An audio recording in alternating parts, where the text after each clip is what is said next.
Welcome back to the Becoming MindStrong podcast. As menopause is becoming more and more of a buzzword on social media, there's a lot of terms that go along with that where we hear them time and time and again, but maybe we don't know, number one, what they actually mean, and number two, how they actually impact our body, more specifically our health and our weight loss journey. So to kick off this season of the Becoming MindStrong podcast, we're going to dig in these first 3 episodes to 3 of the biggest buzzwords out there and understand what they are, what they mean, and most importantly, how to take control of them. So in this first episode, we are diving deep with one of the biggest buzzes out there, cortisol. And we're talking about the role that cortisol actually plays in weight loss in a menopausal body. Check it out. So I want to divide this conversation into a few parts. I want to start with understanding why cortisol. Why is it a buzzword? What's actually happening in our menopausal body when it comes to cortisol? From there, we're going to talk about the role that cortisol plays if it's chronically spiked, and then we'll touch a bit on the what to do, and then in coming episodes this season, we're going to talk more and more about this because it is a heavy hitter subject. So let's start with the why. What's actually going on in our body? One of the big themes of menopause is that our estrogen drops. I always like to say, don't shoot the messenger. This is biology 101. If you were born a female, this is what's going to happen in your body, is that as we get into this menopausal stage of life, our estrogen is going to naturally drop. Now, estrogen has a tremendous amount of roles in the body, one of which is cortisol control. So what that means is that biologically, as our estrogen drops, our cortisol is going to naturally spike. What that means for us, and this is where a lot of people, we get into the yeah buts, right? Yeah, but in my 20s, yeah, but in my 30s. When you hear me say we're not living in the same body as we were in our 20s and 30s, this is what I mean. Our cortisol resilience lessens in menopause, meaning in our 20s, 30s, early 40s, we could get away with a lot of stuff. We could undereat. We could overexercise. We could stress ourselves out. We could put everyone else first and put ourselves last. In a menopausal body, as our estrogen naturally drops and our cortisol naturally spikes, we don't have, quote unquote, enough room in the glass, right? The glass is going to overflow if we keep trying to pile on all those cortisol raising activities. We don't have the same level of cortisol resilience. So the name of the game in menopause becomes, how can I lessen the cortisol in my body? Meaning, what can I take out and what can I add in the name of controlling my cortisol levels? We're going to talk about that a bit at the end, and again, we'll talk about that more as the season goes on. Here's the issue. Okay, cortisol is not inherently bad, and this is where we have to be cautious of fear-mongering in the world of social media. Cortisol has a lot of roles in our body, right? In a fight or flight situation, we want cortisol to get our booties out of there or get prepared to defend ourselves. It also kickstarts our circadian rhythm. It's an important element when it comes to sleep. The problem is, the danger is, if we're living with chronically high levels of cortisol in our body, it makes weight loss nearly impossible. And I want to dig a little bit deeper into that.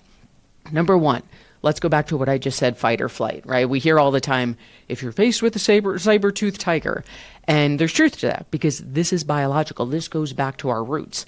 If you were living in a society where there were saber-toothed tigers casually walking around, I guess that'd be both cute and petrifying at the same time.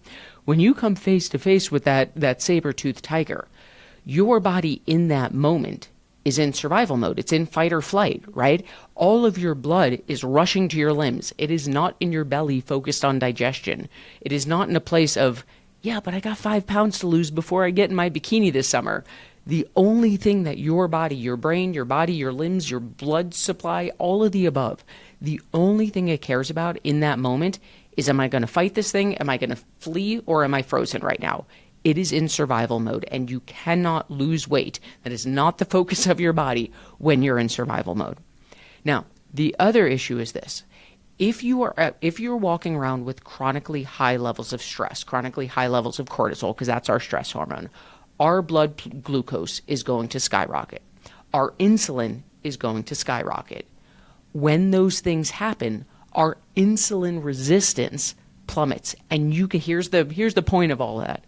You can actually become pre-diabetic just from high levels of cortisol. I cannot tell you the number of women who come to us and they're like, I don't get it. I went to my doctor. They told me that I'm on the risk of developing diabetes. They labeled me as pre-diabetic or pre-diabetic, meaning it's on its way. And this is something I've never had before. Maybe I don't even have that much weight to lose. It all comes back to this idea of chronic stress. If we're walking around chronically stressed all the time, blood glucose is sky high, insulin is sky high, our body develops insulin resistance, and because of that, we can actually be labeled pre-diabetic. Real quickly, the biggest event in MindStrong history is coming up, and you are hearing about it first. From March 3rd through 5th, 2026, I am hosting my Runway to Summer Metabolism Boosting Challenge. It is totally free, and it is going to be the biggest event that we have ever done in the history of MindStrong. You can go to www.mindstrongfitness.com/challenge, or just use the link in the show notes below to reserve your spot. I cannot wait. I will see you there. Now, let's get back to the episode. So let's talk about a few of the bigger signs that there might be some cortisol issues going on in your body. And then from there, we'll talk through a few tips to get us going. And again, later in the episode, we're going to talk about even more. One of the biggest red flags that we see time and time again, we call it the menopausal wake up. If you're doing the 1 to 3 wake up, 1 to 3 a.m., chances are that that's a cortisol issue. I'm going to come back and talk about that one more in a second. If your libido is dropped, a lot of women are walking around with a lot of shame about, I hit menopause, I just don't have a sex drive anymore. They think something's wrong with them. That is a cortisol issue, and it is so common. If you've developed, this is another huge one, that lower belly fat, right? The thing that seemed to come out of nowhere, whose body is this? Cortisol. And then if you're just experiencing exhaustion, I slept fine last night, I don't know what's going on, I rested, most likely a cortisol issue. I want to dive a little deeper into 1 to 3 a.m. wake up, because this is one we see time and time again. When we get on, before anyone joins Ignite, our 12-week program, we always hold a strategy session. We want to know what's going on in their body. We want to make sure it's fit for us to help them. And one of the questions that is always top of my list back in the day when I was doing these was, how's your sleep? Are you making it through the night? Or are you doing the 1 to 3 a.m. wake up? And it never ceases to amaze me how many women are like, oh my gosh, yes, I wake up at 2 a.m. every morning. And we, again, put it under the category of we think we're alone, but this is such a common thing. Here's what's happening. You heard me say earlier that cortisol is actually very important in a lot of functions in our body, one of which is kickstarting our circadian rhythm. So what happens in a non-menopausal body is that once we fall asleep, our cortisol starts slowly raising until it's time to wake up. That's what wakes us up in the morning, is that our cortisol has reached its peak. In a menopausal body, that ain't happening. Our cortisol is spiking quickly, and it's spiking too early, typically around 1 to 3 a.m. Now, to make the problem worse, it's cortisol waking us up. It's the stress hormone. So it's not that we're waking up and cartoon birds are chirping on our shoulders, right? Our heart's pounding, our mind's racing, and it's tough to get back to sleep. We're not going to go too deep in the weeds here, but in a later episode, I'll talk more about this. This is why what you eat before bed becomes so important, because we can actually keep our blood sugar and our cortisol levels in check. We can bypass the 1 to 3 a.m. wake up using nutrition alone, specifically what we eat before bed. So we now understand this is biological, right? As our estrogen naturally drops in menopause, our cortisol naturally spikes. There's some very common symptoms, the heavy hitters that we see time and time again in the vast majority of menopausal women, and we understand the long-term effects of chronic stress. It is nearly impossible, and if I'm being honest, I'm putting the word nearly in there to be PC. I have never seen someone successfully lose weight in a menopausal body when she's walking around with chronic stress. We have to get these cortisol levels in check. So let's talk about how to do that.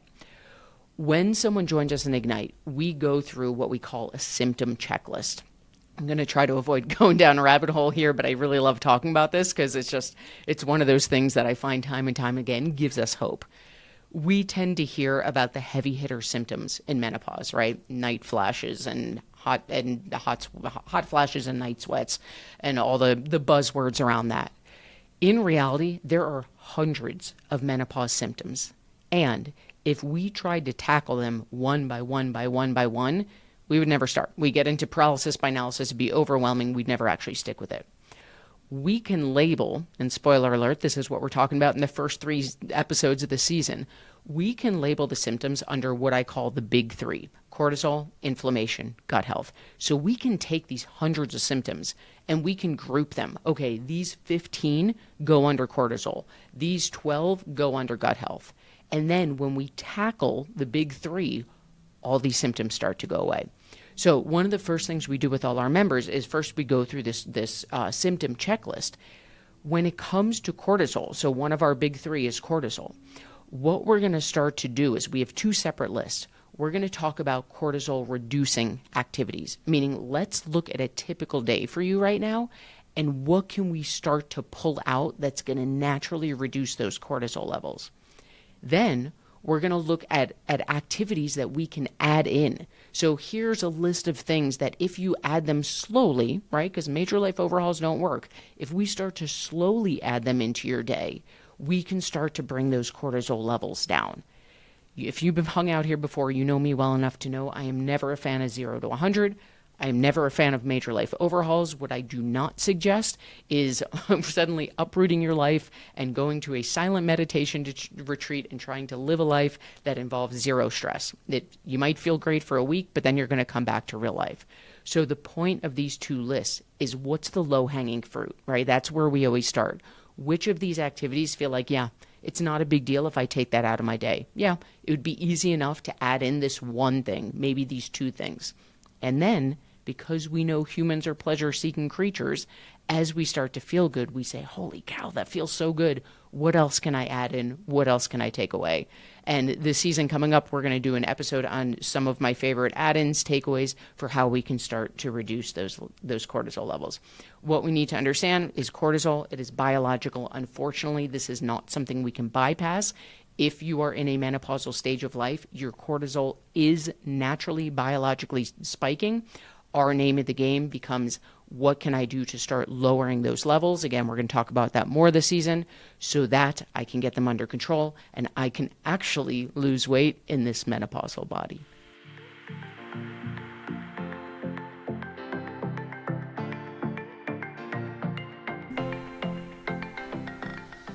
I am hosting the largest event we have ever done in MindStrong history, and you don't want to miss it. From March 3rd through 5th, 2026, join me live on Zoom, totally free, for MindStrong's Runway to Summer, my 3-day Metabolism Boosting Challenge. To join and for more details, go to www.mindstrongfitness.com/challenge or just use the link in the show notes below.